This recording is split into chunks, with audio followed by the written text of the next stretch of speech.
చూస్ country delight, live better. ఇప్పుడే country delight యాప్ని download చేసుకోండి. టైం ట్రావెల్ సాధ్యమేనా? ఒక కాలంలో అటు ఫాస్ట్లోకి లేదా ఫ్యూచర్లోకి వెళ్ళడం సాధ్యమవుతుందా? మనం చిన్నప్పుడు బాలకృష్ణ నటించినటువంటి ఆదిత్య 369 సినిమా మీరంతా చూసే ఉంటారు. అందులో హీరో ఒక వింతైనటువంటి మిషన్లో కూర్చొని ఒక బటన్ నొక్కగానే క్షణాల్లో శ్రీకృష్ణదేవరాయల కాలానికి వెళ్ళిపోతాడు. మరొక బటన్ నొక్కగానే ఎవరు ఊహించినటువంటి భవిష్యత్తులోకి వెళ్ళిపోతాడు. ఆ సీన్స్ చూస్తున్నప్పుడు ఇలాంటి మిషన్ మన దగ్గర ఒకటి ఉంటే ఎంత బాగుండు అని ప్రతి ఒక్కరికి అనిపించే ఉంటుంది. మరి ప్రస్తుతం మనిషి దగ్గర టెక్నాలజీతో ఇలా టైం ట్రావెల్ చేయడం సాధ్యమేనా? అసలు టైం ట్రావెల్ అంటే ఏమిటి? ఇప్పుడున్న మోడ్రన్ సైంటిస్టులు దీనిపై ఏం ప్రయోగాలు చేస్తున్నారు? ఈరోజు మన వీడియోలో కాలాన్ని కంట్రోల్ చేసేటువంటి అద్భుతమైన టైం ట్రావెల్స్ రహస్యాన్ని 360 డిగ్రీలో విశ్లేషిద్దాం.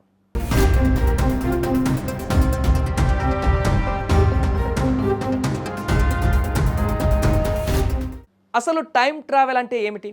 సాధారణ భాషలో చెప్పుకోవాలంటే మనం రోడ్డు మీద ఒక ప్లేస్ నుంచి మరొక ప్లేస్కి కార్లోనో లేకుంటే బైక్లోనో లేకుంటే ఇంకేదైనా వాహనం మీద వెళ్తాం.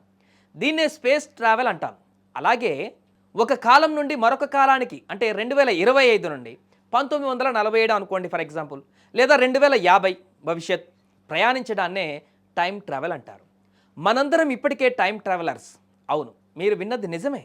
మనం ప్రతి క్షణం భవిష్యత్తు వైపు సెకండ్ చొప్పున ప్రయాణిస్తూనే ఉన్నాం. ఒక రిమోట్ నొక్కితే చటుక్కున వెనక్కి వెళ్ళిపోయేటువంటి టెక్నాలజీ గురించి మనం మాట్లాడుకుంటున్నాం. టైం ట్రావెల్ గురించి మాట్లాడగానే మనకు గుర్తొచ్చేది ఆల్బర్ట్ ఐన్స్టీన్ ప్రకారం మనం కాంతి వేగానికి దగ్గరగా ప్రయాణించగలిగితే మనకు కాలం స్లో అయిపోతుంది. ఉదాహరణకు మీరు ఒక స్పేస్ షిప్లో కాంతి వేగంతో అంతరిక్షంలోకి వెళ్ళి 1 సంవత్సరం గడిపి తిరిగి భూమి మీదకు వస్తే భూమి మీద అప్పటికే 10 లేదా 20 సంవత్సరాలు గడిచిపోయి ఉండవచ్చు.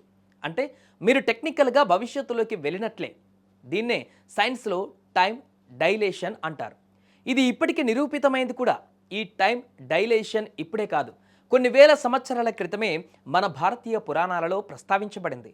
రైవత రాజు తన కూతురు రేవతికి సరైన వరుడి కోసం బ్రహ్మలోకానికి వెళ్తాడు. అక్కడ బ్రహ్మదేవుడు సంగీతం వింటూ ఉంటాడు. ఆ పాట పూర్తయ్యే వరకు వాళ్ళక్కడ వేచి ఉంటారు. ఆ తర్వాత బ్రహ్మదేవుడిని అడిగితే ఆయన నవ్వి, మీరిక్కడ కొన్ని నిమిషాలే గడిపారు, కానీ భూమి మీద అప్పుడే 27 చతుర్యుగాలు గడిచిపోయాయి. మీరు అనుకున్న వాళ్ళెవరూ ఇప్పుడిక్కడ బ్రతికి లేరు అని చెబుతాడు. మరి గతంలోకి వెళ్ళడం సాధ్యమేనా?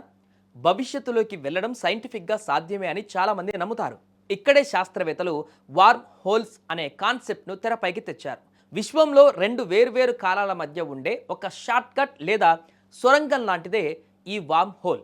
ఊహించుకోండి, ఒక పేపర్ మీద 2 చుక్కలు పెట్టండి. ఆ రెండింటిని కలపాలంటే ఒక గీత గీయాలి. స్పేస్ కూడా అలాగే ఉంటుంది. విశ్వంలో ఉన్నటువంటి ఈ షార్ట్కట్ సొరంగాలనే వార్మ్ హోల్స్ అంటారు.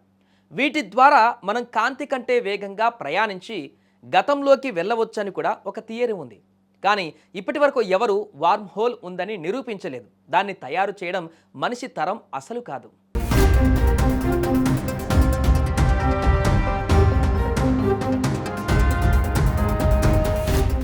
ఉదాహరణకు మీరు గతంలోకి వెళ్ళి మీ తాతగారిని పెళ్లి కాకముందే చంపేశారనుకోండి. అప్పుడు మీ నాన్న పుట్టరు. మీ నాన్న పుట్టకపోతే మీరు పుట్టరు. మరి మీరు పుట్టనప్పుడు గతంలోకి వెళ్ళి మీ తాతను ఎలా చంపగలరు? ఇది వినడానికి పిచ్చిగా అనిపించిన టైం ట్రావెల్ అసాధ్యమని చెప్పడానికి ఇదే పెద్ద ఉదాహరణ. దీన్ని బట్టి అర్థమయ్యేది ఏంటంటే గతాన్ని మార్చడం ప్రకృతి విరుద్ధం. అందుకే స్టీఫెన్ హాకింగ్ లాంటి శాస్త్రవేత్తలు గతంలోకి వెళ్ళడం అసాధ్యమని గట్టిగా నమ్మేవారు. ప్రస్తుతం నాసా కానీ ఇతర అంతరిక్ష సంస్థలు కానీ అధికారికంగా టైం మిషన్ను తయారు చేయడం లేదు. కానీ క్వాంటమ్ ఫిజిక్స్లో జరుగుతున్నటువంటి పరిశోధనలు ఆశలు రేపుతున్నాయి. అణువుల కంటే చిన్నదైన కణాలను వెనక్కి పంపించేటువంటి ప్రయోగాలు ల్యాబ్స్లో జరుగుతున్నాయి. గూగుల్ క్వాంటమ్ కంప్యూటర్ కూడా టైం క్రిస్టల్స్ మీద ప్రయోగాలు చేస్తోంది. అయితే ఇవన్నీ మైక్రోస్కోపిక్ లెవెల్లో మాత్రమే. మనిషిని పంపించేటువంటి స్థాయికి ఎదగడానికి కొన్ని వేల సంవత్సరాలు పట్టొచ్చు. ఫైనల్గా టైం ట్రావెల్ అనేది ఇప్పటికిప్పుడు సాధ్యం కాకపోవచ్చు, కానీ మానవ మేధస్సుకు ఆకాశమే హద్దు. ఒకప్పుడు ఆకాశంలో ఎగరడం అసాధ్యం అనుకున్నారు, ఇప్పుడు విమానాలలో విహరిస్తున్నాం. చంద్రుణ్ణి తాకలేమో అనుకున్నారు, ఇప్పుడు అక్కడే ఇల్లు కట్టడానికి ప్లాన్ చేస్తున్నాం. అలాగే ఏదో ఒకరోజు ఆదిత్య 369 సినిమా నిజమైనటువంటి పరిస్థితి వచ్చినా కూడా ఆశ్చర్యపోనవసరం లేదు. ఒకవేళ నిజంగా టైం మిషన్ మీ చేతికి దొరికితే మీరు ఎక్కడికి వెళ్తారు అనేది కామెంట్ చేయండి.